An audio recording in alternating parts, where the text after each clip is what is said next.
Okay, hi everyone. So we're going to do a quick revision video on population. So population, there's a couple of bits in it. So look, I might spread it across into two videos, we'll see. So population, obviously, why should we study population growth and decline? We need to study it for loads of reasons. Just even here in Ireland, we need to plan for the future. We need to make sure that we've enough resources to meet the needs of the population. So like, will we have enough water? Do we have enough land to accommodate everyone? Do we need to plant more trees and for even oxygen levels, even for access to timber? Do we have enough energy? Like we were seeing with the Russian-Ukraine war at the moment, that we're too dependent on oil and gas. We need to cut that back. And do we have more wind energy sources? Do we have more renewable energy resources set up to meet the future energy demands? Schools, have we enough schools built? Vaccines, have we enough vaccines, medicine for people? So there's loads of reasons why we should study population. Because if our population is going to continue to grow across Ireland and the world, we need to make sure that we have enough resources to feed those people and meet their needs. Okay, so I'm going to fly through a couple of slides and I'll skip past bits that we don't need to dwell on too much. So our population has been fluctuating constantly all throughout time. There's different reasons for population fluctuation. It could be a war, it could be a famine, anything like that. So the current world population is 7.9 billion.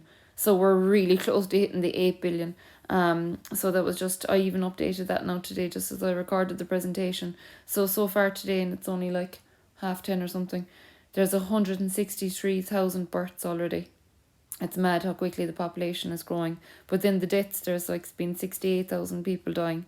So, you know, when you compare the two, there is still a growth where our population is still growing across the world.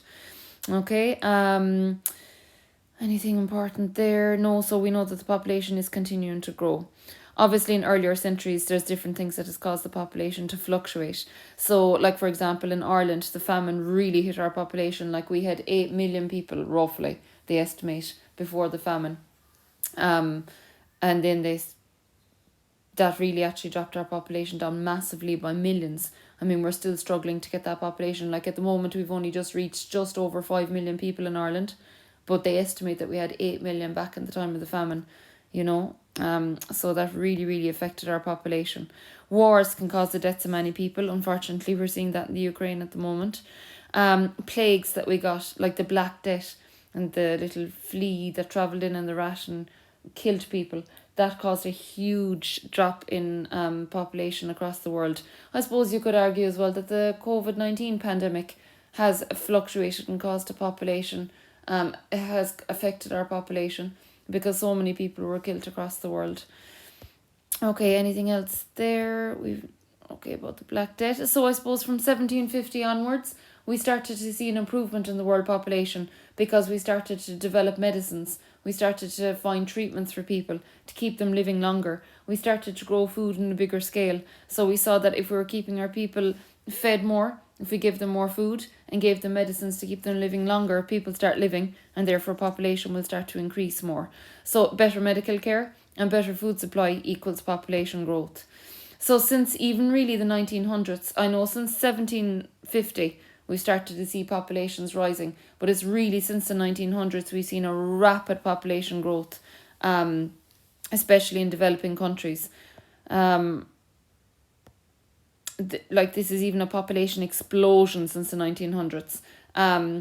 Babies are even surviving more. They're becoming adults. Okay, we're keeping people living longer. So this population explosion, this rapid population growth since the 1900s has been down to better food supply and better healthcare. You know, feeding people.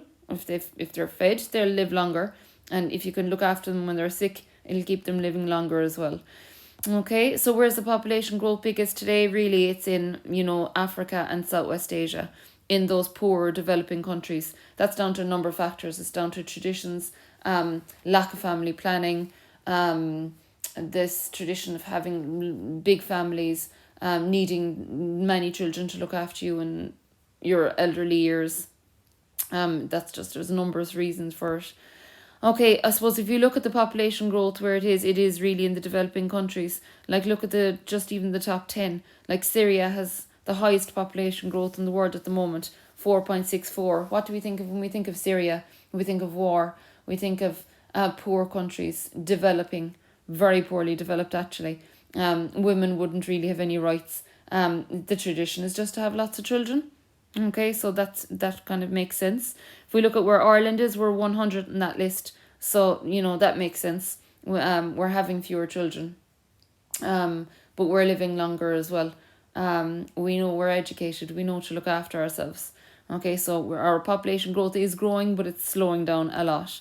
And then if you look at the likes of who's experiencing negative growth, who's no growth at all, like the Lebanon, you're looking at war and they're ravaged there and very poor access to good quality medicines and food, etc. Okay, so the populations of Europe, North America and Japan are growing, but they're growing very slowly because we're more educated, we're having fewer children. It's expensive as well to have children. So they're having fewer children and we know that they'll live longer as well. Okay, so in some countries, like we just said, population growth is in decline. So if you look at the likes of Eastern European countries and Russia and Germany, population growth is actually dropping. Okay, so moving on to demography. What is demography? Just a quick recap on that. That's the study of population. So anyone studying demography is studying population. Okay, so in your population, you can study the amount of people that are married, who is divorced, who's widowed. You can study the birth rates, the death rates, etc. Okay, so you look at everything that's happening in the population. What are people dying of? What are people getting sick of? How many babies have been born? How many people are dying? So the birth rate is the number of births per 1,000 people in 1 year. So how many babies are being born for every 1,000 people in 1 year? So say Kanturk has a population of 2,500 people. If you stand all those 2,500 people in Kanturk, we'll say in the town or in the GA pitch or something, wherever you can fit them. And if you divide them into groups of 1,000, and then you've 500 left over, find out how many babies are being born for every 1,000 people that you're going to. That gives you the birth rate. Okay, so the birth rate is the number of children, babies being born for every 1,000 people in that year. The death rate is the number of people dying for every 1,000 people in that year. Okay, so if you look in Kanturk at the number of babies being born for every 1,000 people, and you also look at the number of people dying for every 1,000 people, that gives you the birth rate and the death rate. Now, if you want to calculate, is there a natural increase in population in Kanturk or a natural decrease? What you do is you minus the birth rate from the death rate. So say the birth rate is 40 and the death rate is 15. So say there's 40 babies being born for every 1,000 people and there's 15 people dying for every 1,000 people. You minus the 40 from the 15 and that gives you 25. So there's a natural increase in your population. Okay, you're gaining an extra 25 people for every 1,000 in your area. Okay, so how they calculate that percentage of natural increase is they minus the birth rate from the death rate. So minus 40 from 15, that gives you 25. You divide 25 by 1,000, multiply it by 100. So that gives you 2.5%.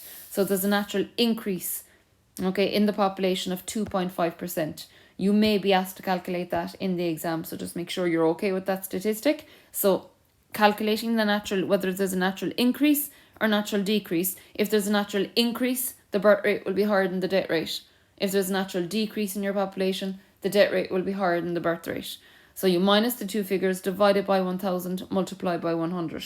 That gives you the percentage of natural increase or decrease in a population. Okay? Anything else that's important there? No. Okay, the population cycle. So very quickly, I'll try to fly through that. The population cycle tells you the different stages that a country can move through when its population rises and falls and fluctuates over time, over different years. Okay, so another name for the population cycle is called the demographic transition model. So population cycle or the demographic transition model. It shows you the changes in the birth and the death rates over time in a country. Okay, so if we start off with stage 1 of the population cycle, if there's a country in stage 1 of the population cycle or the demographic transition model, and there are countries that fit into that stage 1 at the moment, that country is extremely poor. So you're really at the most basic level. Very poor economically, you've very, very little money, very few people are working. The birth rates are very high because those people are living very simple lives. All they know is to have children.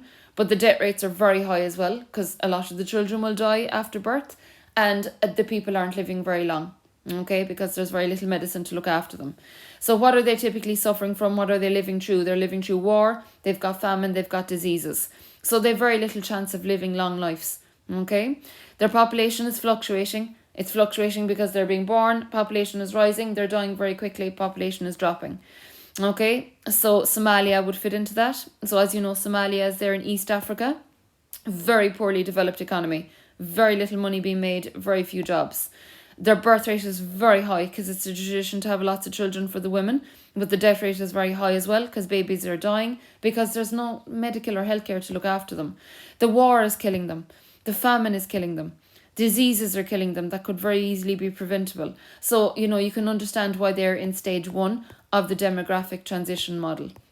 Okay, so if you just look back at stage 1 there, you can see that the birth rate is the blue line, and the death rate is the red line, and it's basically fluctuating. There's very little population growth because the amount of people being born and the amount of people dying are cancelling each other out. So Somalia is not experiencing population growth really at all.